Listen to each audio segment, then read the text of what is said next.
I'm going to put 3 foods in front of you. A bowl of chocolate, a bowl of chips, and a bowl of broccoli. Which one does your brain want more? Now, what if I told you there could be a scientific reason that you want to reach for the chips or the chocolate? And that is why a teenager from Pennsylvania is suing some of the biggest food companies in the world.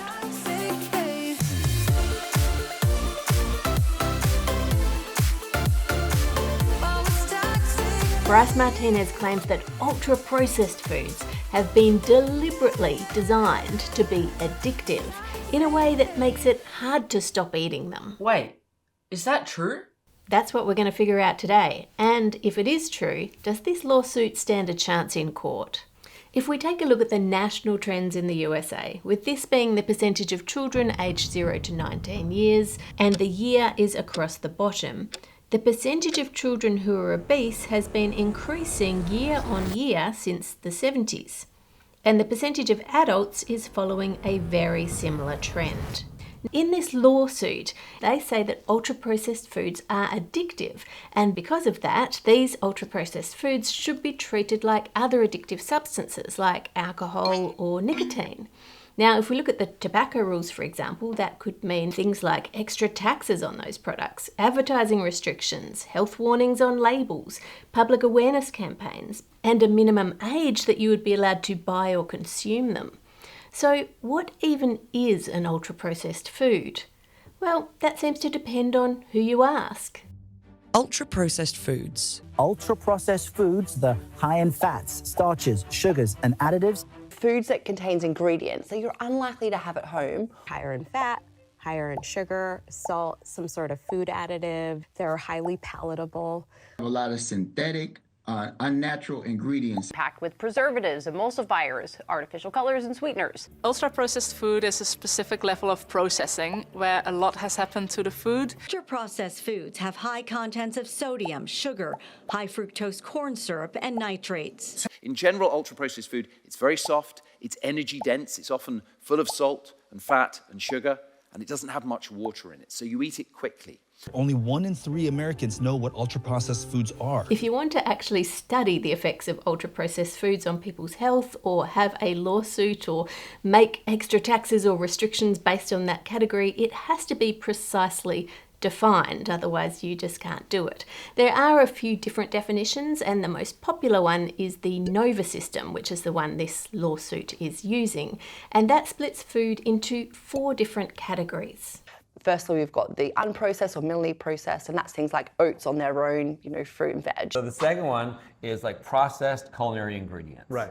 So what does this mean? So these are things that you took from group 1, you processed them in such a way so that they can be added as ingredients. These are things like sugar, ingredients like oils, for example, that you took group 1s and you made oils out of them. Got it. Level 3 is combinations of level 1 and level 2 to make things like baked goods, bread. Category 4 is ultra-processed food. These are formulations of ingredients, mostly of exclusive industrial use, made by a series of industrial processes, many requiring sophisticated equipment and technology. Processes and ingredients used to create ultra-processed foods are designed to create highly profitable, that's with low-cost ingredients, long shelf life, emphatic branding, convenient, that's ready to consume, hyper-palatable products liable to displace freshly prepared dishes and meals made from other NOVA categories. From a legal perspective, the NOVA system may run into a few issues. One is that when they did a study in France and they got food experts and they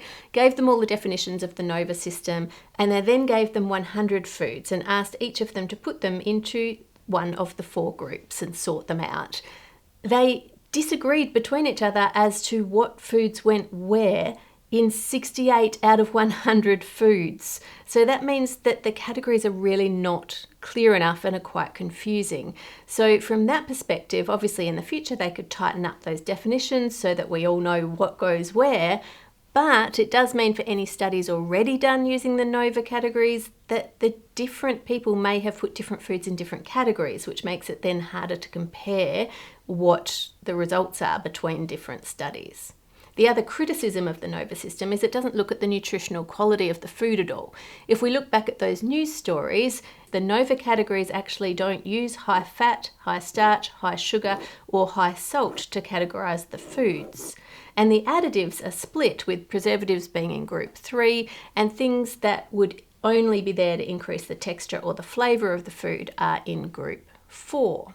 Now, don't get me wrong, some of the ultra-processed foods are high fat, high sugar and high salt, but not all of them are. Some of them can be really nutritious, like, for example, baby infant formula, which, is so important for a lot of babies' upbringings. That is classified as ultra-processed. So I think we need to be really careful about how we demonize foods just because it fits that definition. And I think the research world, we're trying to maybe come up with a new definition. The ones that are, still processed but quite healthy are separate from that. Putting the NOVA problems aside though, this court case has to prove causation. It has to prove that the ultra-processed foods were the reason that this person put on weight and that the reasonable consumer couldn't have known that there was a risk in eating these foods. If we go back and look at the chart of the percentage of people who were overweight in the US over the years, we can then compare that to things that may have had an effect. So things that might have caused a decrease in physical activity, like the proportion of households that had the internet connected, or the percentage of people that had a smartphone. But both of those things are too late. The trend of weight gain had already started back in the 70s. Now, that is when cable television took off. But you could argue that that wasn't the cause, since 90% of US households already had television by the 1960s. If we think about the industrial processing of food, canning was invented in 1810, and conching, the process of refining chocolate to make it super smooth and super yummy, was invented in 1879. So if either of those were the culprit, you'd expect a change in the weight of the nation before the 1970s. Now, blast freezing was invented in 1920 and the puffed extrusion of food in the 1930s. That was discovered by accident. This advert says, "The brand new snack, so light and digestible you can eat them by the bagful." And you will. And of course, Cheerios and Cheetos and other puffed cereals and snacks came out after that. And in the 1940s, freeze drying was invented. And again, you would think that if these were the issue, we would have seen a weight gain before the 70s. Now, of course, we do have to take into account that the 1940s saw food rationing because of the war. Things like cheese curls couldn't be made because there was a ration on cheese. So there was a whole sort of change in the diet over that time. But even so, all the rationing was well and truly finished by the 50s, and the 50s and 60s aren't seeing that lift. It's not until we get to the 70s. Now, other things like food additives, it's a lot harder to get the data on to be able to plot that on a chart. But we do know that the US has a lot more food additives when compared to the rest of the world. But the weight gain is not just a US problem.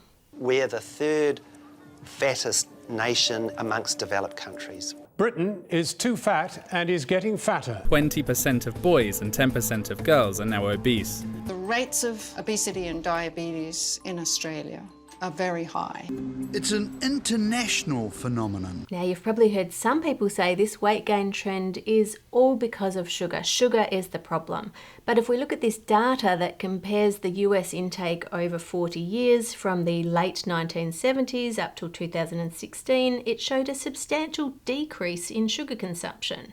There was also a decrease in milk, potatoes, beef, eggs and margarine, but an increase in cheese, chicken, cooking oils, corn products, rice, yogurt and high fructose corn syrup. Now, before you say, "I knew it, that's it, it's high fructose corn syrup." The consumption of high fructose corn syrup in the US peaked in 1999 and then came back down, but the weight of the nation just kept going up. So it's not necessarily high fructose corn syrup that caused it. Nutritional intake is really complicated and it's very hard to figure out causation just by looking at epidemiological data like this. What we do know, looking at that study that compared the 40-year window, is people started eating 23% more calories each per day. So that would definitely contribute to the weight gain. So people are eating more than they need, but what we don't know is why.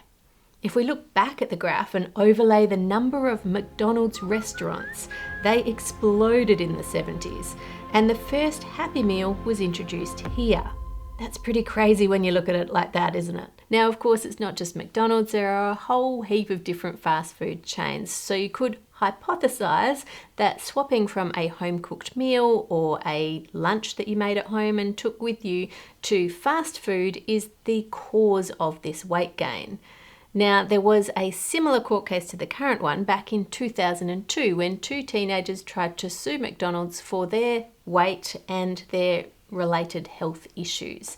Now, the judge dismissed that case, saying if consumers know or reasonably should know the potential ill health effects of eating McDonald's, they cannot blame McDonald's if they nonetheless choose to satiate their appetite with a surfeit of supersized McDonald's. So how is this court case about ultra-processed foods any different? Well, as much as it might be quite easy to avoid going to a McDonald's, when 70% of the foods in the supermarket are ultra-processed foods, it's a lot harder to avoid them. And this court case also argues that there might be another danger that you may not have been aware of, and that is that big tobacco bought into the food industry in a big way. Philip Morris bought Kraft, and R.J. Reynolds bought Nabisco. So why does that matter? Well, if you go back and look through the millions of documents that were filed during the tobacco lawsuits, there are a few things that have flagged some interest for this case. In particular, the testimony of Frank Gallotta, who was a neuroscientist working at Philip Morris. He gave evidence saying they used EEGs to test the effect that different cigarette formulations, including flavours, had on the brain. An EEG is just where they put an electrode on the surface of the scalp and then they'll measure the electrical activity at each of those points in response to different stimuli. It's a test that's often used to see if someone has epilepsy or not. But they were using this test to see what levels of nicotine gave what they called an impact and the effect of different flavours like menthol on that impact. Now, the claim in this court case is that once they bought Kraft Foods, Gallotta then became a consultant to Kraft Foods, and that then they're assuming they used this technology and these tests to develop foods which were highly addictive, using different flavours and different food additives. Whether that is the case or not, we'll have to wait and see. I'm hoping that the court case actually goes to trial so we could get more information as to whether they have used that technology in that way or not. But unfortunately, if we look back at the dates, R.J. Reynolds bought Nabisco in 1985, so the weight gain had already started 15 years before that, and Philip Morris bought Kraft Foods in the same year in 1985. And at the time of purchase, Kraft Foods was already number one in frozen, refrigerated and dry goods. So as much as I really, really dislike the tobacco industry and would like to blame them, I don't think we can pin the obesity epidemic solely on their shoulders. Now, this court case also claims that because of their involvement and the tests that they've allegedly done, all other food companies now use sensory food labs to test their food too. But I think if you have a look at the history of sensory food labs and testing, it's the US Army that started that in the 1940s when they were testing to make the best ration packs for the soldiers. Now, it's true, most companies do sensory testing before a product hits the market. And that's because there's thousands and thousands of new packaged food products every year, and 70 to 90% of them fail. So to be competitive, they need to use these food labs. They need to do the testing before it gets to market. Now, some will tell you that it's this sort of testing that is making the food irresistible so that we just can't stop eating it. It's about the money, right? So it's always, how can I get more sales? How can I get more people to buy more of this more of the time? Well, if there's a chemical way to induce people to do that, that's brilliant. Brilliant for industry, but not brilliant for humans and not the right thing to do. This is food that has been designed to bypass our body's ability to say, I'm full, I've had enough calories. I'm not yet convinced that it's the additives and the processing that's making these foods irresistible. I think it's the amount of fat and sugar that's in them. But let's do a small test and compare some Category 4 ultra-processed foods with some equivalent homemade food. First impressions, what do you think, Jed? Which one do you think Mum made? Definitely this one. This one looks like you got this one and put it in a blender.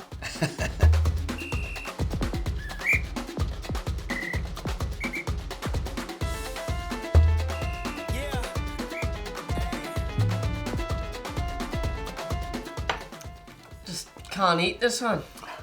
Tastes too bad. Yeah, I don't mind this one, but I'm happy. I think there might be some dessert coming, so I'll leave a little bit of space.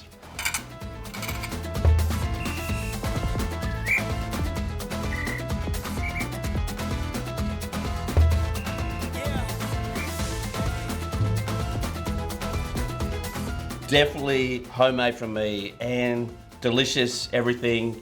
Over here, the pastry's just weird, kind of watery. I don't get it. What about you? I actually like both of them. I think that they're very comparable. However, I would definitely like the homemade one better if the chocolate was a bit lighter. It's just a bit too dark for me right now. Fair enough. And I think we're both in agreement that we're very full and that these sort of videos are much better than debunking, at least for us. In my opinion, the homemade food was yummier and more irresistible than the ultra-processed food. But let's look at some actual studies that have been done on ultra-processed food.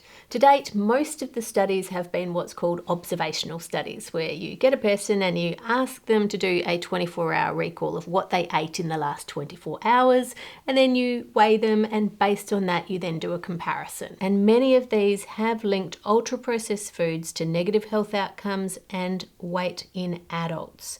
Now, while these sort of observational studies do prove an association between two things, they don't necessarily prove causation.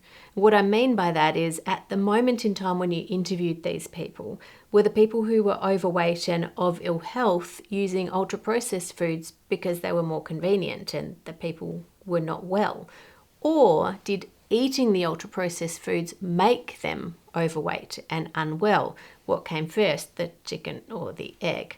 The gold standard when you're doing research is to do a clinical trial, take two groups and change one variable and follow them over time and see what happens. To date, there has only been one trial where they took 20 volunteers and actually housed them in at a study centre so that they could feed them an exact diet, so we know exactly what they ate. They split the group of 20 in half, and 10 of them were given an ultra-processed diet and 10 of them were given a minimally processed diet, and then after 2 weeks they swapped diets, so they become their own controls. It's called a crossover study design, and then they had a look at the end of that. Now with this one, they tried to match the amount of fat, sugar, protein, calories that was presented in each diet to each person each day, and they gave them way more than they needed and said they could just eat as much as they wanted, and then after 60 minutes the meal was taken away, and they also had snacks that were also matched for calories, salt, sugar, all of that sort of stuff. Now at the end of the study period, they found the ones who were on ultra-processed ate a lot more fat and sugar. Even though the amount presented was the same, they consumed more and consumed more calories, so they put on weight, and the ones on the minimally processed diet lost weight. So that sounds pretty bad for ultra-processed food. But before you go and throw out all the ultra-processed foods that are in your cupboard, let's have a bit of a closer look at the study. One of the things that was unusual was they told the participants the purpose of the study was to see how processing of the food, ultra-processed versus unprocessed, affects the amount of food that they consume. Typically, studies are usually done as a blind study, so participants don't know what the purpose of the study is, so that it doesn't bias the outcome in any way. The other thing which the authors of the study themselves talk about, if you actually read the results and read through the whole thing, is that the amount of food consumed in the ultra-processed diet meant that the people ate more sodium or salt, which contributed to some water retention, which affected the weight gain when you were on the ultra-processed diet. It didn't account for all the weight, but it was substantial. The other thing that really surprised me is, although they controlled for the amount of fat, sugar, and sodium and protein that they gave the people, and they matched with each diet, they didn't match the energy density of the diet. I'll show you what I mean. This was breakfast on day one on the ultra-processed diet, and this is breakfast on the same day on the unprocessed diet. There's a lot more food there. And this highlights one of the issues with ultra-processed foods. It is what is called energy dense. There's a lot of calories in a small package, so it's very easy for us to overconsume and eat too many calories. This is dinner on day 4 for the ultra-processed diet, and this is the unprocessed. You'd need to eat a lot bigger volume of food to get the same calories. And you may have noticed from the pictures that they are comparing an unprocessed or minimally processed diet to an ultra-processed diet. So group 1 to group 4. We don't seem to have group 3, so the processing that you would do at home, like baking things. If we have a look at day 4 dinners, this is the ultra-processed one. They are diet drinks there with added fibre, and there's a meat wrap and some chips. And this is the unprocessed. They're not comparable meals. There's not even any meat in this one. I'd love it if a future study could compare foods from group 1 and group 3, so the type of processing we do at home, like baking bread and that sort of thing, to group 4, the ultra-processed food using industrial ingredients and industrial additives. So we can see, is that what makes the difference? Or is group 3 also bad? Do you just have to eat group 1? We can't really tell that from the results of this study. The other issue with this study, which the authors themselves talk about in the results, is they didn't have what's called a washout period or a run-in period. If you're going to do a crossover study between two groups like this, you typically have a run-in period before it starts, where you're observing them, and a washout period between the two, so that if you lost a lot of weight in the first one, you don't just go straight into the second one, because you might just be going back to your normal weight when you're putting on weight, and vice versa. Now, because they didn't do a washout period, because they didn't want people sitting in the clinic for that long, they said you could partially kind of accommodate for that by just taking out the first week's data. But if we take out the first week's data on weight, then people on the ultra-processed food didn't really gain weight. They maintained their weight. It was people on the minimally processed food that lost weight. So it could be more accurately titled that eating an unprocessed diet will help you lose weight.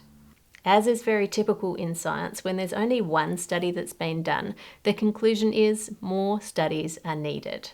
What we do know is we are eating too much, and eating unprocessed foods are more filling, they're less energy dense, and so we should focus on trying to get more fruit, more veg, more whole grain cereals into our diet, and less of the high fat, high sugar, high salt foods. There is also some current research looking at the effects of additives on our microbiome in our gut, but that would be a whole nother topic. But do flip over and read the ingredients and the nutritional information that is readily available on all the products you buy from the shop. With thanks to my patrons for your support. You guys are amazing, and it's because of you that I could do all this research for you. Make it a great week by being kind to others, and I'll see you on Friday.